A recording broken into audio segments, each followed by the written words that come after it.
Let's go ahead and get started on another week of our 4.5-year verse-by-verse journey through all of God's inspired Word. We are currently looking at the material outside of Scripture, the historical material that comes between the Old and the New Testaments. We're depending heavily upon 1st and 2nd Maccabees and the writings of Josephus, the first century Jewish historian. We are focused right now at the beginning of the independent Hasmonean kingdom. That is a Jewish kingdom of the 2nd and 1st centuries BC.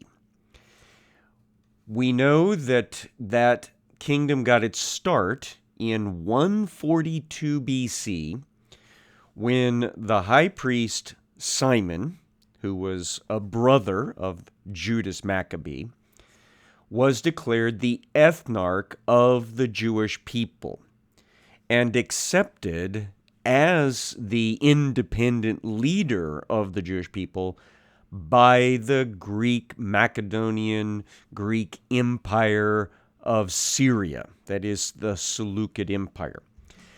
1st Maccabees chapter 14 begins with a eulogy or a high speaking, a good speaking about this Simon the high priest. And I think it would be beneficial for us to read what the Jewish people writing 1st Maccabees thought about this man. So it says in chapter 14, verse 4, "The land had rest all the days of Simon. He sought the good of his nation. His rule was pleasing to them, as was the honor shown him all his days. To crown all his honors, he took Joppa for a harbor, and opened a way to the isles of the sea. He extended the borders of his nation and gained full control of the country. He gathered a host of captives. He ruled over Gazara and Beth Zur and the citadel." Gaza there would be, Gazara would be Gaza, and the citadel is the fortress north and slightly west of the Temple Mount, what would eventually become the Tower of Antonia. So that's very important that they control that, because that is the guard of the Temple Mount. Back to the text. "And he removed its uncleanness from it, and there was none to oppose him. They tilled their land in peace, and the ground gave its increase, and the trees of the plains their fruit. Old men sat in the streets. They all talked together of good things, and the youths put on splendid military attire. He supplied the towns with food and furnished them with the means of defense, until his renown spread to the ends of the earth. He established peace in the land, and Israel rejoiced with great joy. Now, all the people sat under their own vines and fig trees, and there was none to make them afraid." Let me break in again. That phrase, sitting under their own vines and under their own fig trees, that's a euphemism, an Old Testament idiom for being completely at peace and under prosperity. And so that's the description we're trying to be told about under the leadership of this John, or underneath the leadership of this Simon the high priest and ethnarch of the Jews. Back to the text again. "No one was left in the land to fight them. The kings were crushed in those days. He gave help to all the humble among his people. He sought out the law and did away with all the renegades and outlaws." That's a reference to the Jews that weren't living according to the law. "He made the sanctuary glorious and added the vessels of the sanctuary." So that's all in 142 BC when he comes to power and functions as the high priest and ethnarch of the Jews for the next 8 years or so. So from 142 to 138 BC. And we know from the historical record that the Romans and the Spartans communicated their regret to Simon about the death of his brother Jonathan, And they extended at that time the offer to renew this treaty between these peoples and the Jewish people. And so we see once again that there was a treaty of friendship between the Romans and the Jews. And then in the 6th month of that particular Jewish year, the Jews posted a plaque in the honor of Simon. And I think I read this last time, but let me read it again from 1 Maccabees 14:41.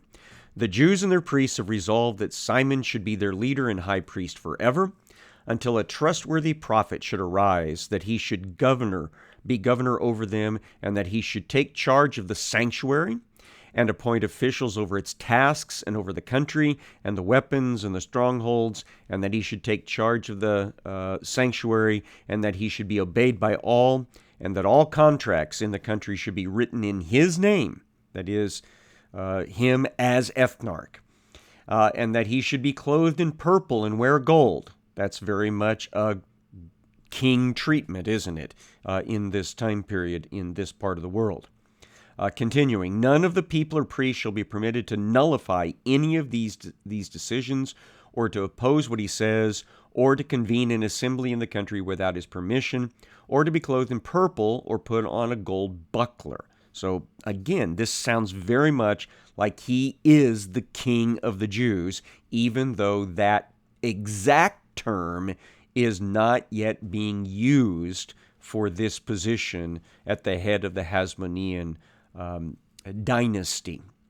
And then finishing, whoever acts contrary to these decisions or rejects any of them shall be liable to punishment. And so we move into his kingdom now, which we already know has been very prosperous for the people. And we find out that the Greeks are trying to interact appropriately with this independent kingdom, and that the new leader in Greek Syria, a man by the name of Antiochus the Seventh, he writes to Simon this letter, and this is from 1 Maccabees 15, starting at verse 2. King Antiochus to Simon the high priest and ethnarch, and to the nation of the Jews, greetings. Whereas certain scoundrels have gained control of the country or the kingdom of our ancestors, and I intend to lay claim to the kingdom so that I may restore it as formerly was, and have recruited a host of mercenary troops and have equipped warships, and intend to make a landing in the country so that I may proceed against those who have destroyed our country and those who have devastated many cities in my kingdom. So this guy is basically saying, look, things are messed up here, and I'm going to fix it. And then he gets to the point. Now, therefore, I confirm to you all the tax remission that the kings before me have granted you, and a release from all the other payments for which they have released you. I permit you to mint your own coinage as money for your country, and I grant freedom to Jerusalem and the sanctuary. So what he's actually doing is affirming what had already been done by his predecessor, his brother, a couple of years earlier. Continuing, all the weapons that you prepared and the strongholds that you've built and now hold shall remain yours. Every debt you owe to the royal treasury and any such future debt shall be canceled for you from henceforth and for all time. And when we gain control of our kingdom, we will bestow great honor on you and your nation and the temple, so that your glory will become manifest in all the earth. And then that ends the quote, and it ends the letter. So as we can see now, the independent Jewish kingdom is being taken seriously, even by new leaders in Macedonian Syria. But once Antiochus starts having some thoughts in his head that maybe, just maybe, he can be powerful enough to reassert Macedonian control over the Jewish people, he starts threatening the kingdom as well. This is, again, in chapter 15 of 1 Maccabees, probably just a few months later, where he says, "You hold control of Joppa and Gazara and the citadel in Jerusalem. They are cities of my kingdom. You've devastated their territory. You've done great damage in the land. You've taken possession of many places in my kingdom. Now then, hand over the cities that you've seized and the tribute money of the places you've conquered outside the borders of Judea, or else pay me 500 talents of silver for the destruction that you've caused, and 500 talents more for the tribute money of the cities. Otherwise, we will come and make war on you." Now, Simon tries to come to some sort of peaceful arrangement with Antiochus VII, starting in the next year, 137 BC probably. And because Simon is fairly old, because remember, he was one of the original brothers that was involved in the resistance movement back in the 170s. And so now we're down in the 130s. So because he's fairly old now, he gave his two oldest sons, Judas, named after his brother probably, and John, the responsibility for defending Judea, which apparently they accomplished with great excellence. And then in 134 BC, one of Simon's daughters was married off to a man by the name of Ptolemy bar Ababus, who happened to be governing the plain of Jericho down in the Jordan Valley. This Ptolemy apparently wanted even more power than what he already had, so he invites his in-laws to a special banquet during which he actually kills the high priest Simon, ethnarch Simon, and his wife, and their two older sons, the ones that I was talking about a while ago, defending Judea. He captures them and makes them into hostages. And then this Ptolemy reaches out to Antiochus VII in order to make a deal that Ptolemy himself could become the next governor of the entire Judea area underneath Antiochus VII. Now, he also dispatched some of his agents to track down and kill another of Simon's sons, a man by the name of Hyrcanus, or as he's sometimes referred to, John Hyrcanus. Now, this Hyrcanus was able to escape Ptolemy's men. He goes to Jerusalem, where the people there hail him as the new high priest and ethnarch of the Hasmonean kingdom. And so now we've come to a new leader of the independent Jewish nation. Hyrcanus immediately besieges Ptolemy in his fortress at Dagon, down in the valley. But he hesitates to really press this siege when Ptolemy brings his mom, who was not killed. I think I misspoke that a while ago. His mom and his two hostage brothers out onto the wall and begins torturing them in front of Hyrcanus and threatens to throw them off the wall. Now, let me read to you from Josephus's historical account about this. It says, this is from Antiquities, book 13. "However, his mother spread out her hands and begged of him that he would not grow remiss on her account, but indulge his indignation as much the more, and that he would do his utmost to take the place quickly in order to get their enemy under his power, and then to avenge upon him what he'd done to those who were dearest to himself, for that death would be to her sweet, though with torment, if that enemy of theirs might be brought for punishment to punishment for his wicked dealings to them. So Mom, even under torture, is screaming down to her son Hyrcanus, "Don't let up the siege. Avenge your father. Avenge me and your brothers." And so, encouraged by all of that, Hyrcanus resumed his attacks, and Ptolemy kept his threats. He killed his hostages, and then he realized that he was never going to be able to hold out against the siege. So he slips out of the fortress and escapes the country. And so that's the way that John Hyrcanus begins his reign in 134 BC.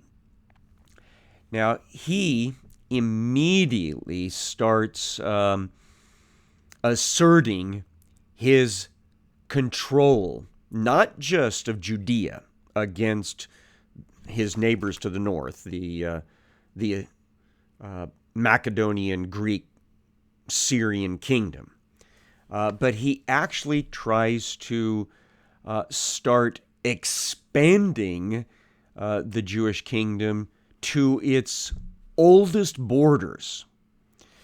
So in about 130 BC, maybe 129 BC, after King Antiochus VII had died in battle, Hyrcanus decides to take advantage of this power vacuum that's suddenly there in the region to invade other areas and make them Jewish.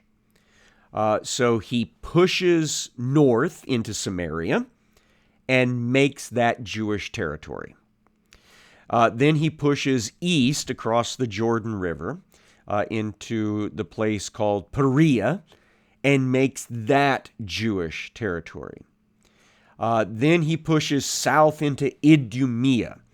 The Edomites had been pushed out of their historical territory into southern Judah, and so that became known as Idumea.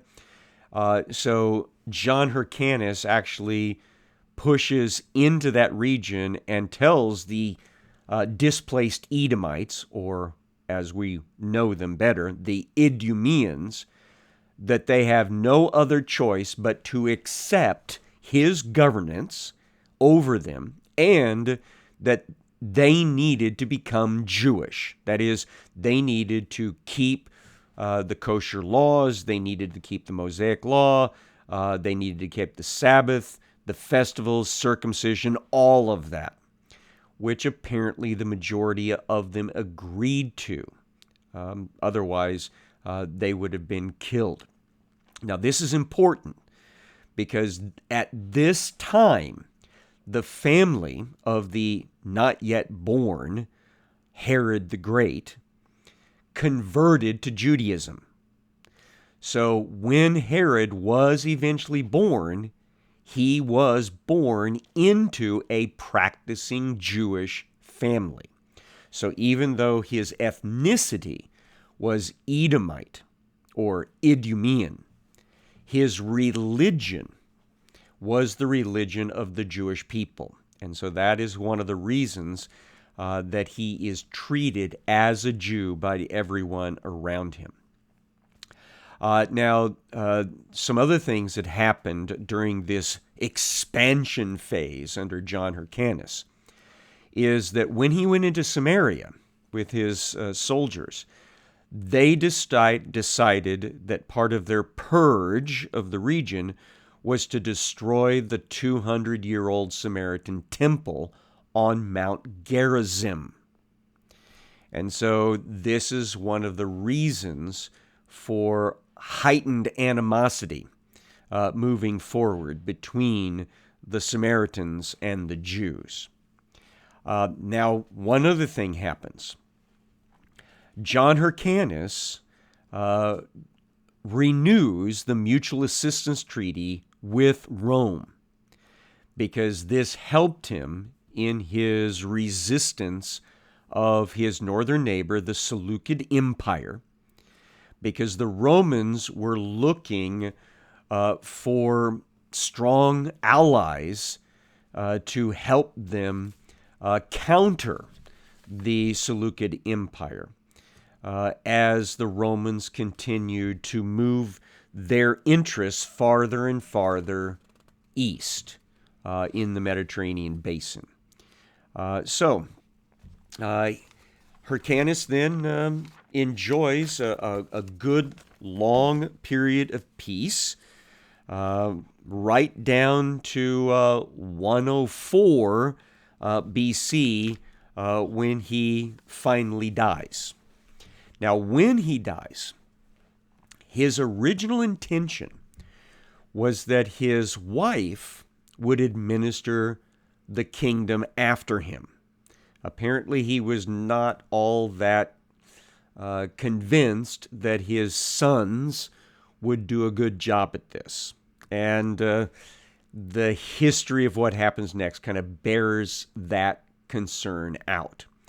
Because as soon as Dad was dead, his eldest son, Aristobulus I, immediately puts on the royal diadem, that is the little ribbon around the head that indicates royalty. And he effectively declares himself King of the Jews. And he is the first one of this family line that does that. Remember, at this point, we'd had high priest, then we joined ethnarch to the title, but now this guy decides, I'm king of the Jews. He imprisons his three younger brothers, or his three youngest brothers, I should say, but he treated brother number 2, a man by the name of Antigonus, as if he were his equal in the kingdom, because he was his favorite brother. Now, when Mom, who, remember, was supposed to have been the one exercising authority, when she objects to all this, Aristobulus, her son, has her imprisoned and eventually starves her to death. Now, if you haven't figured it out, you can see that there's very little religiosity, very little Judaism in this man's heart, because that has become secondary over time in this kingdom now. Now, under this Aristobulus, further expansion happens. Galilee is absorbed into this growing Jewish kingdom. Iturea, which is the area north of the Sea of Galilee, it's absorbed into the Hasmonean kingdom. And people in those places are told by the troops invading their area, you have to become Jewish in your customs. You have to keep the law and the traditions in order to be part of this kingdom. Now, in the second year of his kingdom, Aristobulus was very ill, and he was tricked by his closest companions and his wife into believing that his favorite brother was plotting to kill him. And so what does he do? He murders his brother, Antigonus. And then not very long after that, Aristobulus also dies. And his widow, Salome Alexandra, she releases the other 3 brothers from custody, declares the oldest of them to be the new king.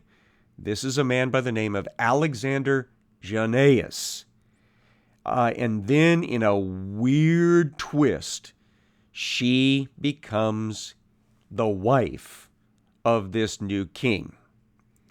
And so this is how Alexander Jannaeus, the second son of John Hyrcanus, becomes king in 103 BC. Now, Alexander has the same heart as the last 2 kings before him, and that is to expand the Jewish kingdom, to expand the Hasmonean kingdom even further. And so he starts doing this, depending heavily upon the Egyptian ruler Cleopatra the Third. Now, this expansion comes at a cost. A lot of Jewish people die in the process. And so many Jewish people are not very happy with Alexander's reign. And this is a report from Antiquities, Book 13. It says, as for Alexander, his own people were seditious against him. For at a festival, when they then celebrated, when he stood upon the altar and was going to sacrifice, because remember, he's also functioning as the high priest, the nation rose against him and pelted him with citrons, which they had in their hands.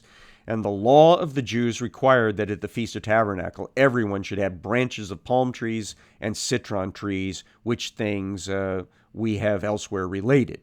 So they basically just used decorations to throw things at him to show that they didn't like him. They also reviled him as derived from a captive and so unworthy of his dignity and of sacrificing. Now, this goes back to an old rumor that his grandfather, Simon the high priest, had married someone that he shouldn't have married and had children by her. And that this made the whole line thereafter illegitimate. And the Sadducees in particular apparently really pushed this idea. Back to the history. At this he was in a rage and slew of them about 6,000. He also built a partition wall of wood round the altar in the temple, as far as that partition within which it is only lawful for the priest to enter, and by this means he obstructed the multitude from coming at him. So he basically builds a barrier wall to keep this incident of having things thrown at him when he was acting as high priest from happening the next time he's trying to do this. Well, we've run out of time, but we're not yet done with talking about how bad this guy is.